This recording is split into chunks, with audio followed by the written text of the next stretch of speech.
Creer en la Virgen María es el título de nuestra reflexión de hoy. Les habla el pastor Magdiel Alanís Rangel. El Evangelio de Jesucristo según San Mateo, capítulo 1, versículo 23, dice: He aquí una virgen concebirá y dará a luz un hijo, y llamará su nombre Emmanuel, que traducido es Dios con nosotros. En cierta ocasión platicaba con un grupo de amigos católicos acerca de la Biblia, y uno de ellos me preguntó si yo creía en la Virgen María. Le pregunté qué quería decir con eso de creer en la Virgen María, y me contestó: pues eso que nos inculcaron, que es la Madre de Dios, que debemos rezarle y todo eso, me contestó. Nosotros, le dije, creemos en lo que dice la Biblia acerca de la Virgen María. Si desean, les puedo explicar lo que dicen las Sagradas Escrituras sobre ella. Claro, asintieron. La respuesta de mi amigo, de que creen lo que les inculcaron, me llenó de preocupación y me di a la tarea de preparar una serie de estudios sobre el tema y se los compartí. Ellos quedaron sorprendidos de todo lo que la Escritura dice sobre la Madre de Jesús. En las próximas reflexiones compartiré con los oyentes estos estudios. ¿Qué dice la palabra de Dios sobre María? Vayamos primero a la narración de Mateo. El nacimiento de Jesucristo fue así. Estando desposada María, su madre, con José, antes que se juntasen, se halló que había concebido del Espíritu Santo. Mateo 1, versículo 18, en la versión Reina Valera 60. María estaba desposada, es decir, estaba comprometida para casarse con José, y como cualquier mujer judía, estaba preparada para ser su esposa y ser la madre de los hijos que tuviera con él. Para una mujer hebrea, tener muchos hijos era una señal de abundante bendición de parte de Dios. Entre las bendiciones que Dios prometió a su pueblo está la fecundidad abundante. Deuteronomio 7:13 dice: y te amará, te bendecirá y te multiplicará y bendecirá el fruto de tu vientre. Deuteronomio 28:11 dice: y te hará Jehová sobreabundar en el fruto de tu vientre.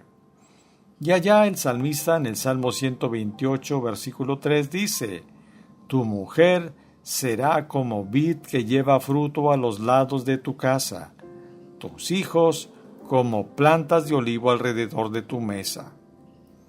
¿Qué eran los desposorios? De acuerdo con los comentaristas, los desposorios eran una unión legal por un periodo aproximado de un año. Vivían separados. Solo la muerte o el divorcio podían romper el arreglo matrimonial. El texto dice: antes que se juntasen, es decir, antes de que se unieran como esposos. ¿Qué sucedió? Resultó que María estaba embarazada por obra del Espíritu Santo. En otras palabras, sin la intervención humana, una virgen engendrará de la divinidad al Salvador. Este hecho es algo sobrenatural, algo que solo puede ser obra de Dios, pues Él no está limitado ni sujeto a las leyes de la naturaleza, y cuando tiene un propósito salvífico, puede quebrantar esas leyes para manifestar su poder y su gloria. Por su gracia, Dios escogió a María para que fuera un instrumento para traer al mundo al que salvaría a su pueblo de sus pecados. Notemos que, en su soberanía, Dios puede escoger a quien Él desee para llevar a cabo sus propósitos, no por algo que haya visto en ellos, sino sencillamente porque fue su iniciativa y es su prerrogativa como Dios que es. Vemos también que, al hacer esto, Cumplía así la palabra que había anunciado 700 años antes por medio del profeta Isaías. He aquí, una virgen concebirá y dará a luz un hijo, y llamará su nombre Emmanuel. Isaías capítulo 7, versículo 14. Al parecer, María no había compartido con José la noticia que le dio el ángel, pues José, al saber que ella estaba embarazada, quiso romper el compromiso en secreto.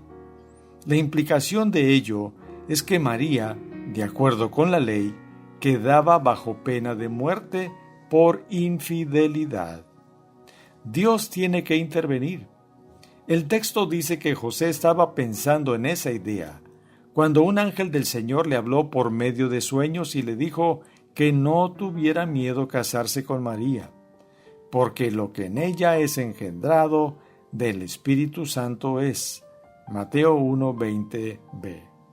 Es decir, que la paternidad de ese niño era directamente de Dios, ninguna intervención de varón. Pero no solo quitó las dudas de José, sino que el ser celestial le reveló que ese niño que nacería sería especial y le dio instrucciones precisas. Cuando naciera, lo llamaría Jesús, pues él salvará a su pueblo de sus pecados. Versículo 21. Así pues, Mateo nos presenta la forma sobrenatural y milagrosa en la que Dios envía a su Hijo, quien es el Salvador del mundo. Más adelante, el texto dice, pero no la conoció hasta que dio a luz a su hijo primogénito, y le puso por nombre Jesús. Mateo 1:25. Esto quiere decir que no tuvo relaciones sexuales con ella, o como dice en otras versiones, la conservó virgen hasta que dio a luz a su hijo primogénito. Ahora, debemos decir, la palabra hasta es una preposición y de acuerdo con el diccionario de la Real Academia, indica el límite final de una trayectoria en el espacio o en el tiempo y ejemplifican, trabajan hasta las 3, es decir, que no laboran más allá de ese horario. A la luz de esta explicación del diccionario, si reflexionamos en esta parte del texto bíblico, esto quiere decir que María fue virgen hasta que nació Jesús. Pero después de ese tiempo, ella volvió a su vida normal como toda mujer judía, dispuesta a cumplir como esposa. Esto es claro en la expresión su hijo primogénito. Esto quiere decir que Jesús fue su primer hijo, dando la idea de que, una vez cumplida la misión que Dios le encomendó, tuvo más hijos. ¿Tuvo María más hijos? La Biblia dice que tuvo hijos e hijas. Aún las Biblias católicas demuestran este hecho. Les comparto aquí los versículos que saqué de la versión de la Biblia católica Nácar Colunga. Mateo 12:46 dice, tu madre y tus hermanos están fuera y desean hablarte. Marcos 3:31, allí afuera está tu madre y tus hermanos que te buscan. Lucas 8:19, tu madre y tus hermanos están allá afuera y desean verte. Mateo 13:55, ¿no es este el hijo del carpintero? ¿Su madre no se llama María y sus hermanos Santiago y José, Simón y Judas? ¿Sus hermanas no están todas entre nosotros? Marcos capítulo 6, versículo 3. ¿No es acaso el carpintero, hijo de María, y el hermano de Santiago, de José y de Judas y de Simón? ¿Y sus hermanas no viven aquí entre nosotros? Juan capítulo 2, versículo 12 dice, después de esto bajó a Cafarnaúm, él con su madre, sus hermanos y sus discípulos. Juan 7:3. Dijéronle sus hermanos: Sal de aquí y vete a Judea, pues ni sus hermanos creían en él. Hechos 1:14. Todos estos perseveraban unánimes en la oración, con algunas mujeres, con María, la madre de Jesús, y con los hermanos de éste. Gálatas 1:19. A ningún otro de los apóstoles vi, sino a Santiago, el hermano del Señor. Todos estos pasajes son extraídos de la Biblia Católica Nácar Columna.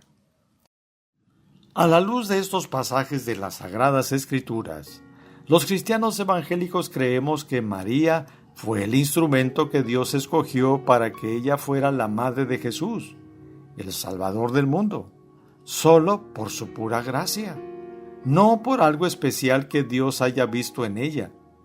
Y ella cumplió cabalmente la misión que se le encomendó. Posteriormente, vivió una vida normal como toda mujer judía, cumpliendo como esposa y siendo la madre de hijos e hijas. Pero de ninguna manera creemos que se le debe rendir culto, ni mucho menos hacerle rezos ni peticiones, pues el Salvador es Jesucristo, el Hijo de Dios. Él dijo: Yo soy el camino, la verdad y la vida, y nadie puede venir al Padre si no es por mí. Juan capítulo 14, versículo 6. Jesucristo es quien fue a la cruz a morir por nuestros pecados y resucitó para darnos la vida eterna. Esto es lo que creemos con la palabra de Dios. Amigo que me escuchas, espero que esta información te ayude a conocer la verdad. Que Dios te bendiga. Soy tu amigo el pastor Magdiel Alanís Rangel.